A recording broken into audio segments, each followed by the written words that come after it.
to develop in the early 1970s, we entirely focused on how to cope, manage, deal with, work through, handle, stay on top of, and feel in control of the natural occurring labor pains, because the cesarean rate was 4.5%. But we still had long first and second stages. And what happened, and women still suffered. Long birth is really exhausting. So, and then what happened is women started to wear bikinis and they didn't want to have a scar on their bellies, so the doctors came up with a bikini cut of the low-lying cesarean.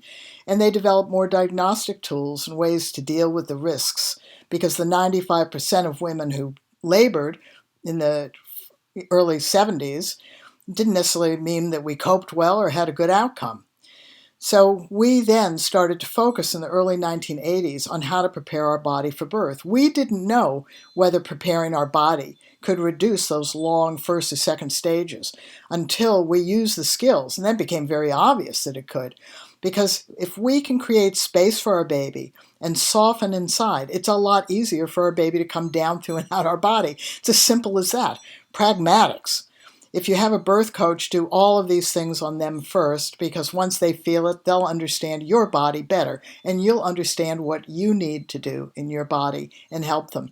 If you're alone at birth with birth professionals and not your birth coach, once you understand this, you can teach them how to do this on you. So you want to understand and feel all of these skills. They're phenomenal. They have made a huge difference.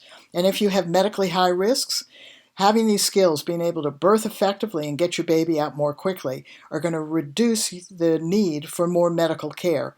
And if you're not getting the birth you want, if you're coping well and your birth is moving along, and there's a whole lesson on the progression of labor, then your birth professionals are going to navigate this with you better. Because if they see you coping well, then they're going to negotiate and you're going to work together. And that's a huge bonus.